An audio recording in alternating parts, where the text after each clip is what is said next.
So I'll just start off, just if you can just tell us a little bit about what is your research agenda, and how did you come about selecting your research agenda? Sure. My research agenda is really looking at um, ways to support students when they struggle, ways to support students toward academic excellence. And what I mean by that is, I currently work in a pharmacy college with an intense curriculum. It's a fast-paced curriculum, and many students struggle. I wouldn't say many, some students struggle. And because of the fast paced nature of it, we need to be able to proactively support these students in a way in which they can build their success across the 4 years. And so my agenda is to create ways and processes to do that quickly, fairly soon into their program, so that they don't continue to struggle. That then leads into future years of struggle, and it's basically evidence based. Nowadays, it's absolutely evidence based. When I was coming through undergraduate and some of my other positions, folks had great ideas and thought, let's try out some of these ideas in terms of supporting students.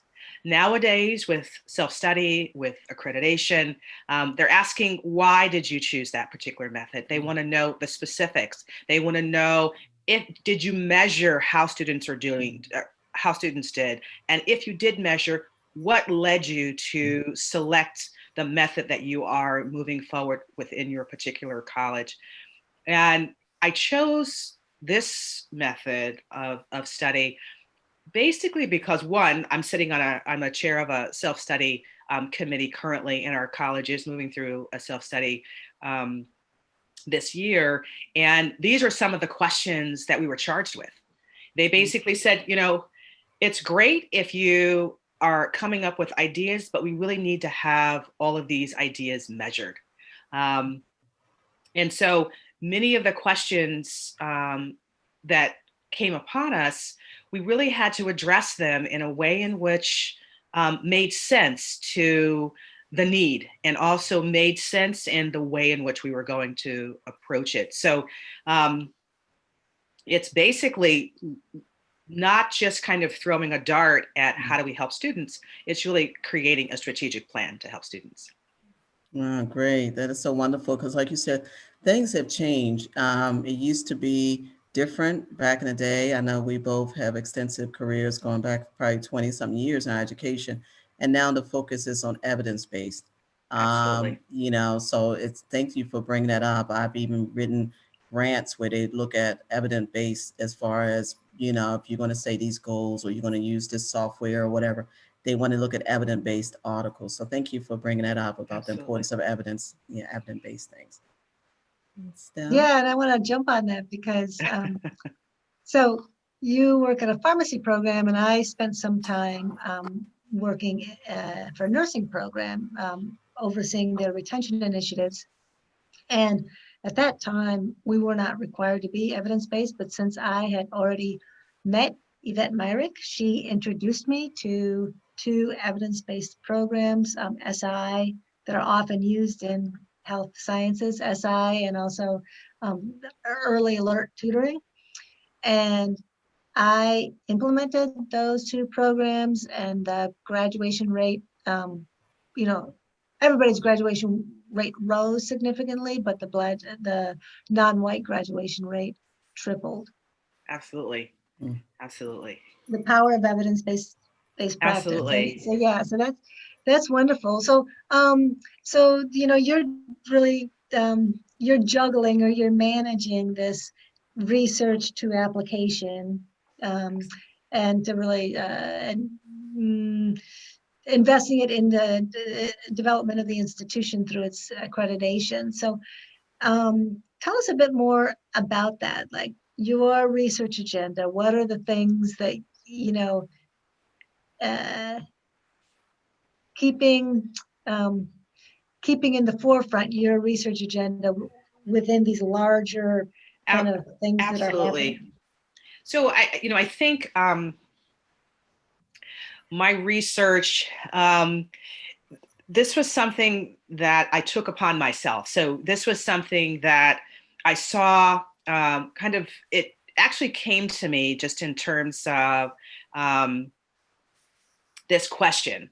I was meeting with students and asking, how are things going? And usually prior to meeting with students, I would look at their background. I would look at how they did in previous courses. I would look at how they came into the college. And what I was finding was students were coming into the college who then struggled. Many of them had weaker backgrounds in chemistry and math. Many of them repeated courses. Many of them started off and repeated courses. They started with like a D or an F in a course, and they repeated and they got an A or a B. And so their final grade, the way the admission process works, is that their final grade was seen as what got them into the program. So their final GPA. And what I was finding was over time, a student who received an A in a course initially was a very different student than a student who took a course twice and then received an A or a B. And so what I began doing is looking at not just the final GPA, I was looking at how many times a student had to repeat a course. And so then I began running some analyses on this, and it just so happened my dean, said, "Oh, how's your research going?" And I said, "I think I found something really interesting." And when she saw, she said, "My gosh, I think you're onto something." And so that's kind of what led us to kind of move forward.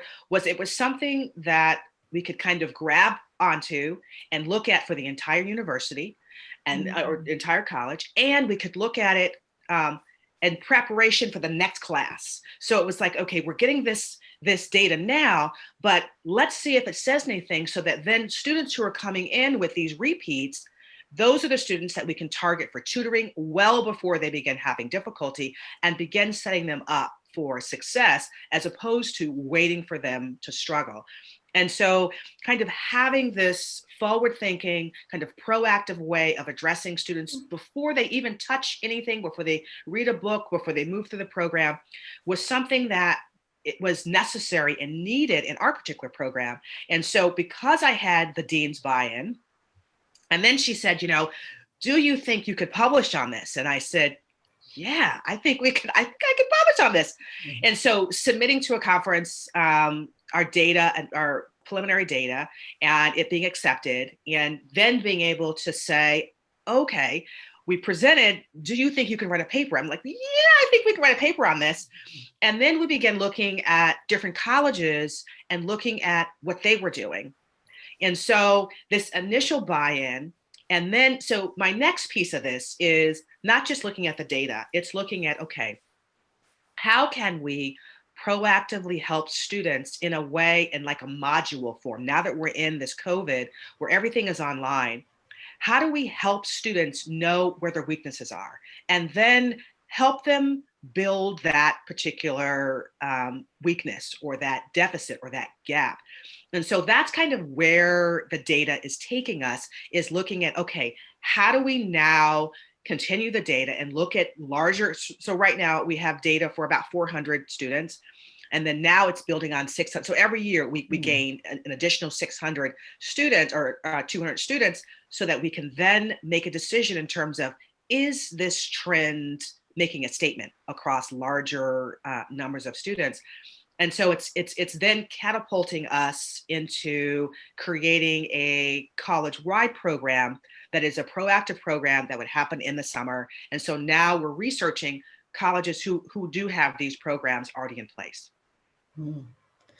Well, it's very impressive. Thank you, Phyllis. And I'm just thinking of what you said about, your dean asking you about being published and presenting, because what you all are doing at your college, it's actually so much bigger than your college. It can just translate to other colleges out there that have students, and how can we be proactive in helping our students? Absolutely. Rather than being reactive, waiting until they fail a couple of times the classes and then it's always harder to get them back on the feet at that point. How can we be proactive? And that will help with retention and completion.